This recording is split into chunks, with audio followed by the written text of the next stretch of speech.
Hello everyone! This is going to be a bit of a tutorial for how combat works in Thea, the Awakening. So we're going to get into a fight here. Worth noting, worth pointing out, there are several different things that happen in this game that count as, I'm going to call them challenges. Combat is one type of challenge. There are several other options here, such as a sickness challenge, where we try to brew some poison and poison the monsters rather than fighting them head on. There could be a hunting challenge, a stealth challenge, there could be a magic challenge, there could be a persuasion challenge. Similar to how in like Dungeons and Dragons or other role-playing games you might resolve any sort of challenge by rolling dice and adding numbers together, things like that. This game handles all of these challenges the same way. Not with dice, but, you know, in its own Thea the Awakening sort of way. So we're going to do just a regular fight. I think this is a pretty good way to explain things. We're going to be fighting 4 malicious spiders. This is early on in the game, just a starting party. So it's not going to be like super interesting and amazing. Before we get into the fight, this is an important screen. Like I said, all of the challenges are the same. However, they'll rely on different stats. You're not going to use your weapon and your damage and your shielding to try to persuade somebody. I mean, I don't know, you could try that. I don't think it would work very well, depending on who you're trying to persuade. So your stats here, this will show you like all of the different things that can happen and what the stats are that matter. For combat, it's fairly straightforward. Your actual damage value for your character, your weapons and your strength, all of that fun stuff, that is your offense in this. And your character's health, plus any armor that they're wearing, that is their defense value. Note that there's 2 sections here. There's the direct section and the tactical section. We're going to go over everything that's in both of these before we get into it. It'll make more sense when you see how it works. In the tactical option, there's first action, support ally, shield ally, counter offense, counter tactic, and confuse. We're not going to be seeing all of these because, again, you know, low level party. Then there's some weapon effects down here. We're mostly going to ignore those. Those will come into play later on in the game when you have more of those things. We can see that first action is dictated by the stealth skill. Supporting your ally is dictated by the ranged damage skill. Shielding is dictated by the shielding stat. I guess these are stats, not skills. Same thing. You know what I mean. Counter offense is from the trap skill or stat. Counter tactic is perception, and confusion is tactics. Now, the reason this is important is that there's tactical stuff and there's direct stuff. When we get into combat here, the game takes your party, it gives you cards that represent them, it kind of shuffles your squad together, your team, and then it splits them randomly down the middle or close to the middle, in case you have an odd number of cards. And you have like a direct hand and a tactical hand, basically. So here, those 2 direct stats that we saw, damage and defense, like offense and defense, damage and health, that's kind of all that this squad does. They have damage value, 9 on Radzim here with his sword, and then they have a health value. He has 17 plus he'll have 9 shielding. We'll talk about the shielding in a moment. Cislava here has 7 health and does 3 damage. Easy peasy. Now the other things that we saw, shielding, first action, confusion, counter offense, counter defense, or counter tactics, like all of that fun stuff, that is all available here for anybody who has the stats in our tactical hand. Now, here we have first action and shield ally. Here we have confuse and shield ally. He doesn't have first action because this character does not have any stealth stat at all. He has a 0 for that, so he can't do it. That's also the same reason why we don't have any counter offense at all on any of these people, because nobody has any trapping stat. We don't have any of that. If we had like a hunter or something, they would probably have that, and you know, we would maybe have that as an option to play with. So this looks good. We can reshuffle. It's tied to the difficulty settings, whether you allow reshuffles or whether you allow reshuffles with penalty, which is what we're seeing here. I could discard a random card to reshuffle our hand, or I could let the enemy play an extra card. When you're starting up the game and you're setting your difficulty, you can say like, hey, reshuffles are free, allow them for everyone, woohoo! And then you could just reshuffle, or, you know, you could turn it off. etc. So this is fine. We'll roll with this. We're going to be fighting against 4 spiders. The same thing happens to the enemy. They get their 4 spiders split into a random tactics hand and a random direct hand. The system is, like I said, generally going to be the same regardless of what type of challenge. If it's a stealth challenge, if it's a hunting challenge, if it's a persuasion challenge, all of these things. It'll just be different stats that dictate them. Maybe your character's talkativeness or your intelligence or something would dictate your attack power rather than how strong your weapon is. We'll maybe do one of those just so you can see the difference. So what's going to happen is we get to play cards, and we can play any of our cards. There's a little number right here in the corner. It says 1. We are allowed to play 1 card, and then it'll hand the turn over to the enemy and they'll get to play a card. And then it'll come back to us and we'll get to play 1 or maybe 2 because we have more cards. So we're going to have more options to get them out. And it'll go back and forth until all the cards have played, and then we'll actually do combat. Now, when a card is played, it goes on the far left, and then the next card that plays goes to the right of that. And then the next card that gets played goes to the right of that. And the next card that plays goes to the right of that. And we build up a queue. We'll throw down Cislava here. So she's going down. She has 7 health, 3 damage. She's a level 4 card, or level 4 character. It's on the card. They get to play 2. Lucky them. Perfect, though. This is a great chance to illustrate some stuff. So the way combat is going to work, once all the cards have been played, the character on the left, who doesn't have these blue question marks, the character on the leftmost card will go first, and they'll attack something that is, randomly 50-50 chance they'll either attack to the left or to the right. There's no real control over it, unless there's nothing on one side. So Cislava will, no matter what, attack this malicious spider because there's nothing else for her to attack. If we play another card over on this side, this malicious spider, which will still be alive, will either attack Cislava or whoever we play over here. And you're not going to attack your ally, but you can attack an enemy, whatever the next one is that'll come up in the queue. We're going to do our damage value, so 3 damage. We'll just do 3 damage to the spider, has 5 health. This one has 2 health, does 4 damage. This one only does 1 damage. This one has poison. We'll talk about that in a bit. So combat's going to go from left to right through all the cards, and then anybody that, their health falls to 0, whatever that card is removed. And then there will be a second phase of that, and in the second phase, these blue question marks go away, and then these cards are allowed to attack, if they're still around, Basically, this card was played from the tactics hand. It's not a direct damage dealer for the first round, but it will be for the second round. They used the get closer option. So we can do that too, right? We can have this card get closer. We get to play 2 cards. So sure, we'll do this to illustrate the point. We're having our tactics card get closer. He also has the blue question mark, so it's going to skip him. He can still be attacked, right? This malicious spider could still attack him. There's a 50-50 chance as to which way it would go when the spider gets a turn. But these 2 cards are not going to attack because they're both confused. Now, confusion is great because it's on the tactics card. We can just play this card as a confusion card, and it will just confuse this spider. And that's all this card does. It doesn't go down or anything. These tactics cards are generally supposed to be used to apply their effects based on their stats. Playing first action, playing confusion, adding shielding to people, all sorts of cool stuff. There's so much to talk about. I'm trying to cover all of this. I am certainly going to play the confusion, but before we do that, I think that's a good explanation of how the combat's going to work. It's going to be 2 phases, left to right. Whoever's on the leftmost goes first, and they attack either left or right, and then anything that's alive, whatever the next one in the queue is, attacks left or right, and then so on. You just skip over the ones that are confused. We have tactics. This guy right here has 28 plus 3 defense, so he actually has 31.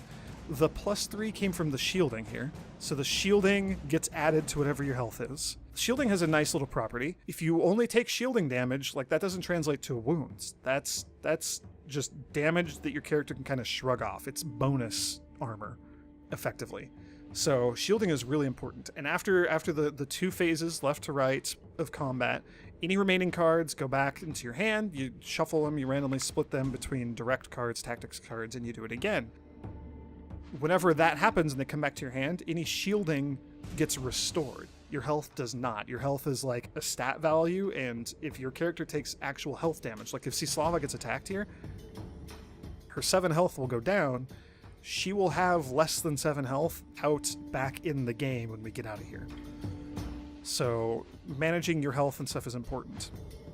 Now, another thing to keep in mind about the tactics cards here, all of the tactical effects start from the right and then work their way left. So it'll affect the first enemy on the right that it can, or the first ally that it can. So if I play shield ally 3, it'll add 3 shielding to whoever my rightmost ally is that I've played. In this case, it's Vojmir. Before I'd played Vojmir, if I had tried to do shield ally 3, it would go to Cislava. That would have been a good idea, because then she wouldn't take health damage from the spider attacking her. So, you know, that's another wrinkle to it, is when you play cards, they go from left to right, when you're laying them down in the middle here. When you play tactics cards, they work their way from right to left. And you can hover over these to see what they say there. So Confusion will apply Confusion to the rightmost opponent's card in the queue. Their level has to be equal to or lower than the Confusion. These are level 1 spiders. We have level 5 Confusion, so that's easy peasy. And it'll, you know, affect things intelligently. You're not going to confuse something that's already been confused, right? So it'll skip over the malicious spider that's been confused, and we can confuse the other one. That's great. We're probably going to do that. So that covers most of those things. First action is another one of those. It'll take the rightmost allied card in the queue.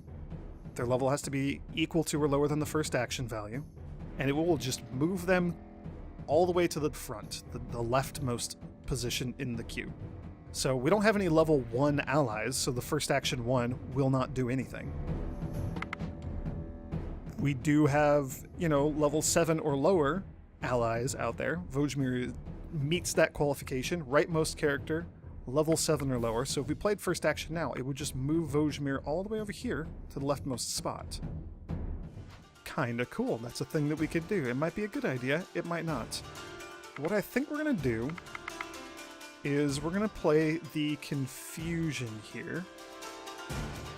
Confuse the spider so it will not get to attack the first phase.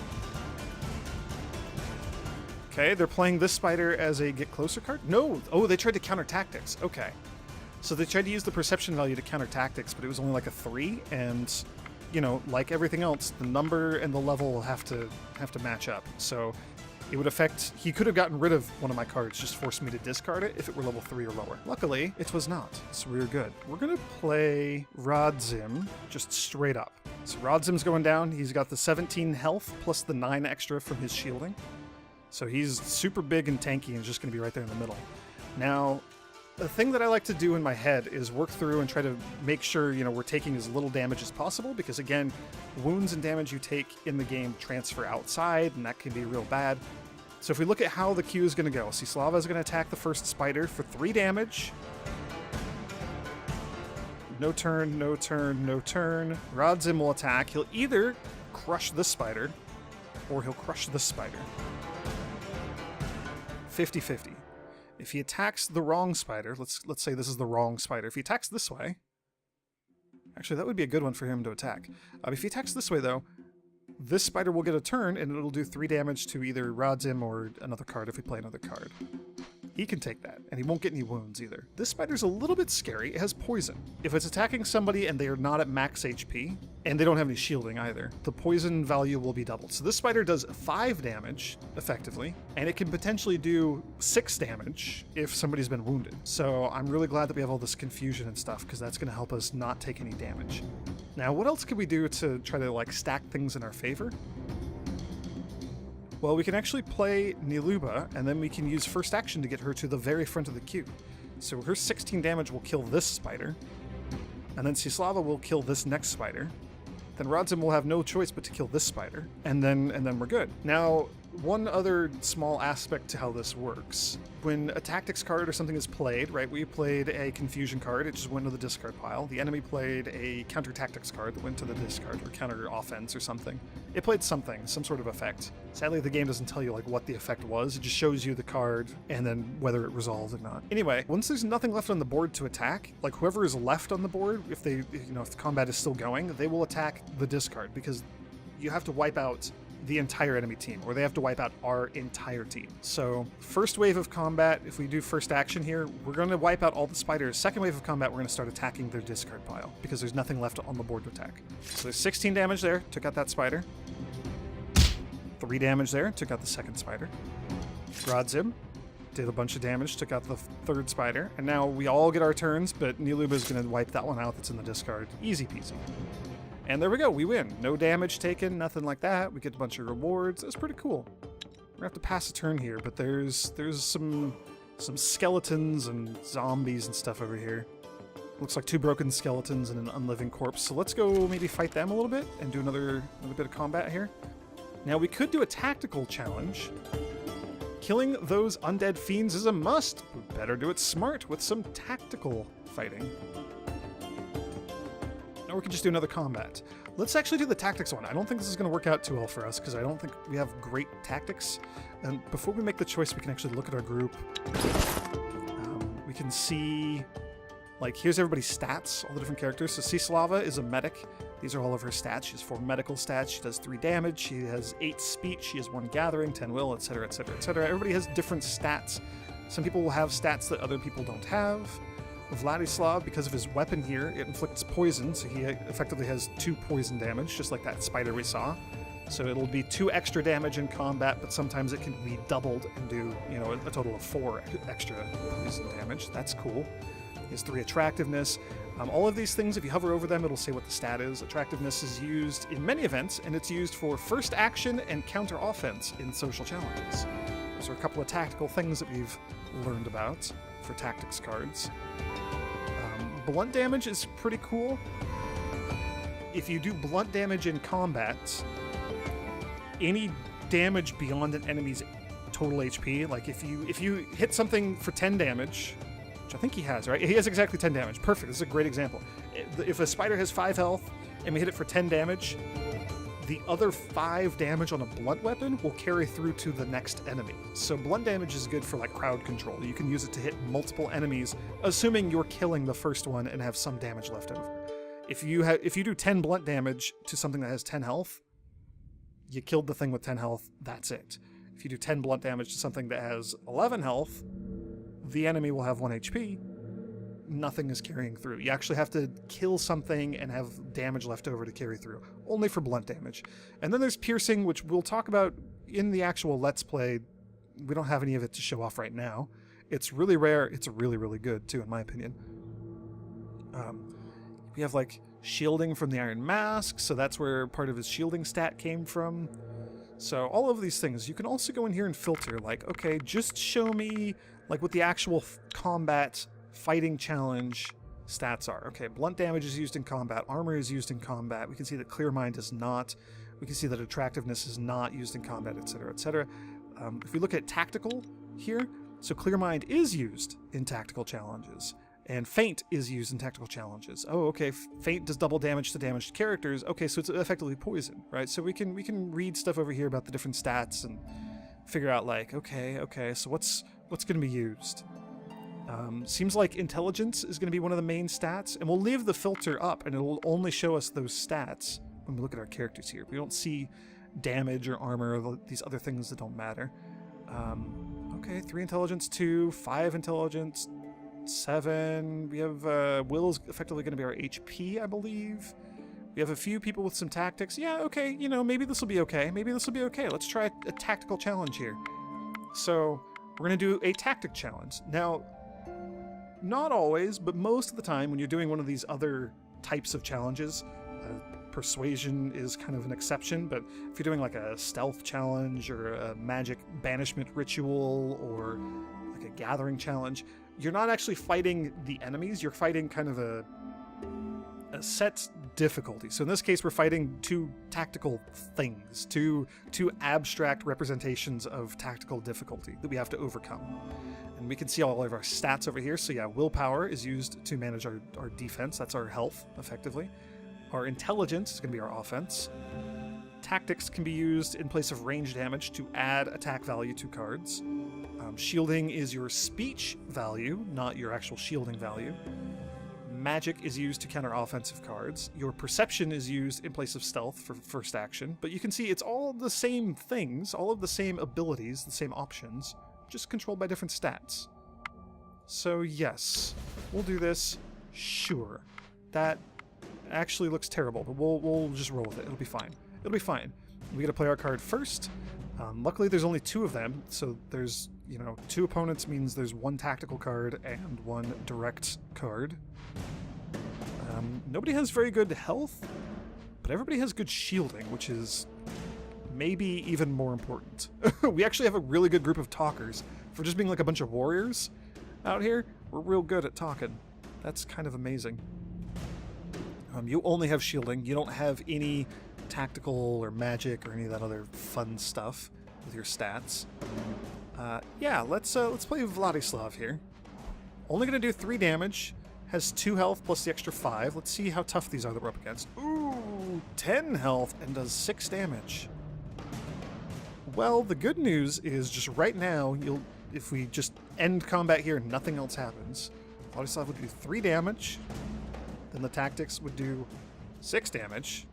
Then on round 2, Vladislav would do an extra 3 damage. So, get down to 4 HP, and then he would die. The benefit to doing a lot of these non-combat challenges is generally your characters don't die. If you fail to set up an ambush, then your ambush failed, and the enemy gets away or something. If your character's health hits 0 here, you're not taking wounds, your character's not in mortal peril. Not necessarily.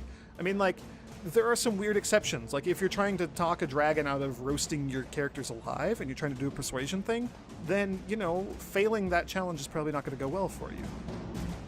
If you're trying to, set up an ambush on some slavers or something, if you lose that, then maybe there's bad consequences. But if you win and people's health hit 0, that's generally okay in non-combat situations. So, what do we do? Well, we have a level 3 confusion here, so we could prevent this thing from doing 6 damage on the first round. That seems real good. That seems very good. Let's throw down another character or 2 first. So luckily, everybody can survive 1 hit from this thing, so it doesn't really matter who we put down. If we assume we're going to confuse it for the first round... Okay. This is very unfortunate, but okay. It has the shielding, and as I mentioned before, shielding refreshes when your cards come back to your hand for a new wave of combat. Okay, well, I think we need to confuse you still. So both enemy cards are confused, so we get basically a free round of attacks against them. Vladislav is going to attack here. Vojmir is going to 50-50 chance he'll attack one or the other. Don't know which one. Here's what I'm going to do. You have 10 shielding. You can just eat this 8 damage attack and be totally fine on the second turn through. So we'll do that. Have you get closer, basically to be a shield on the second wave of combat when these things get to attack. So this one's going to attack either left or right. We have no control over it. You could also attack left or right. So Vojmir might just be toast. I maybe should have shielded him first. That's okay. Here's what we're going to do. We're going to load up all of these characters towards the end here. So we're going to go all in and try to take out this 1 card so that the enemy only has 1 card left for the next round of combat. Because we have a couple of really high damage dealers. The bad news is, they're both tactics cards, so we can't take out both enemies this turn. That's okay. We might lose a character or 2, but that's okay. Because like I said, they're not actually going to die out in Thea for, having their health drop to 0 in this challenge. Okay, so both of them attacked the tactic on the left. That's good. And then Rodzim attacked this one, because that's the only thing he can hit, because he's over here. Okay, it's almost dead. It attacked Vladislav. He's hanging in there. Yes, and Vojmir actually took it out. Holy cow, we did get both of them. I was not expecting that. That was really lucky. Boy, it figures that would happen right now during the tutorial and not actually when I'm playing the Let's Play. But there we go. So you can see how the same system works regardless of whether it's combat or, in that case, we were trying to set up some sort of tactical situation. It looks like we were trying to funnel, pull the zombies away from each other, spread them out and pick them off one by one. That's kind of the narrative flavor for what we were doing and how we were trying to sort that out. Cool. So yeah, that's it. That's combat in action. That's how the challenge system works. It's one of those things that as you see it and as you interact with it more, and like if you actually get in there and try to play it yourself, you'll usually catch on pretty quick and get the hang of how things work and the flow of things. The tooltips are maybe not like super explicit about how everything works, but they're usually pretty good at explaining, you know, how the stats work or which stats are important, what your different options are for countering tactics, which would just force the enemy to discard a tactics card of your counter tactics level or lower. Counter offense is the same thing, but for the other side, the other hand of cards that the enemy would have, they can play those things on you. First action grabs a thing and moves it to the front of the queue. So yeah, we got to see a lot of variety here. That was really cool. So hopefully this helps. Hopefully this helps to kind of illustrate why some stats are important and how these different challenges work. There we go. Fun times, everybody. And after this very lengthy and long-winded, rambly video, I will see you in the actual Thea Let's Play.